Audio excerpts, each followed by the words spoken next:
to get the Amero, they have to first destroy the dollar, which is what the Trilateral Commission in the 70s said with Zbigniew Brzezinski and David Rockefeller. They stated, first the euro will rise by 2000, it will defeat the dollar will go down, then we will create the Amero, claim that it's competing with that, then we'll have fluctuations there, and we'll finally peg it at a global mark with a new global reserve currency that we issue and we control, pegged to oil. And that's why they got to control the oil, because whoever has the world reserve currency, people have to accept that for the buying of oil, which is energy. And that's the connection of the fiat currency to reality. The whole economic system is about whether people have confidence in it, and the confidence comes from the people who run it.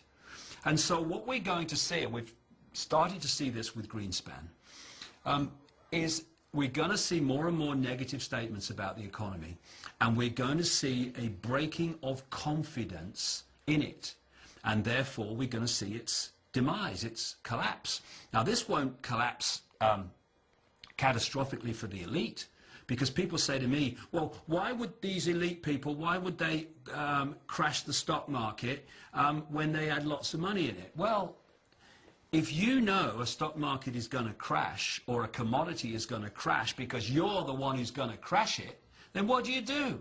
You get out of it just before the crash, you let it crash, and then you buy up vastly greater amounts of that at a few cents on the dollar, and then you increase the confidence, and up it goes again, and now you own vast amounts more than you did before.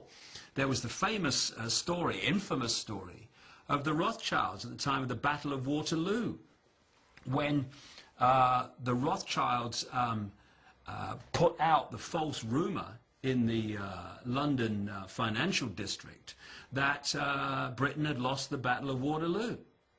And, of course, everything crashed. And then came along the real news, the real truth, which is they'd won the Battle of Waterloo, and the stock market went flying up again, except when it crashed, the Rothschilds had agents all around buying up stocks on a few cents on the dollar.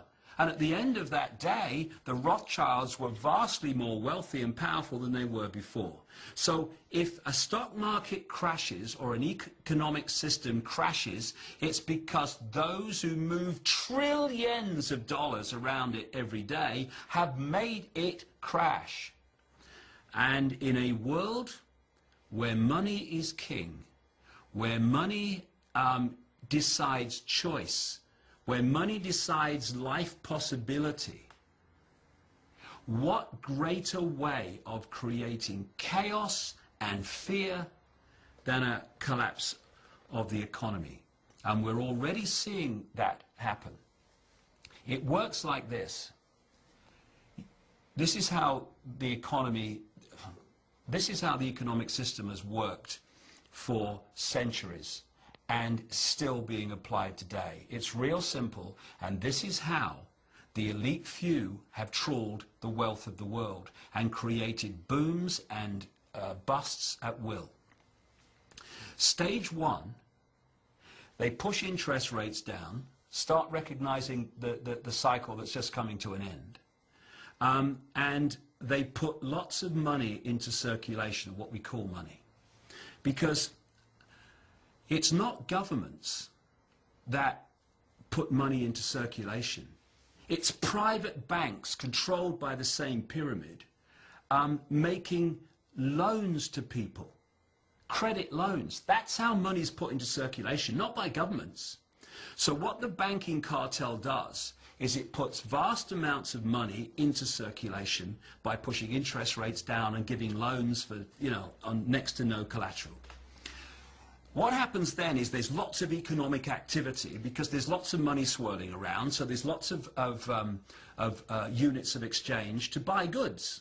So what happens is people get more confident, they take out more debt themselves, because, we can have a bigger house now, darling. The economy's doing so well, we'll have a bigger car, we'll have 2 holidays, vacations a year now, or 3 maybe, because we're doing ever so well.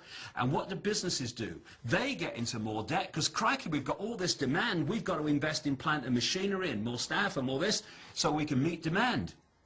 And then that is, in effect, the elite, economically, putting the fishing line out.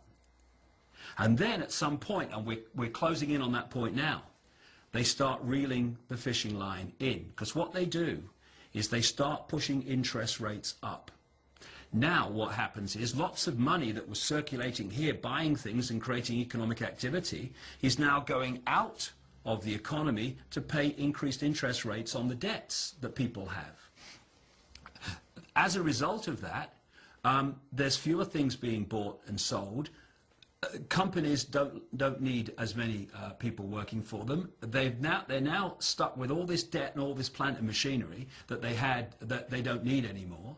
People can no longer pay their mortgages, so now there's a problem with the mortgage companies, and they have a problem because they've got to lose their home. And as more and more people do that, the value of homes goes down until eventually there's a point where they're worth less than you actually paid for them. And what we're seeing then is a bust being manipulated. And it's happening for one reason and one reason only.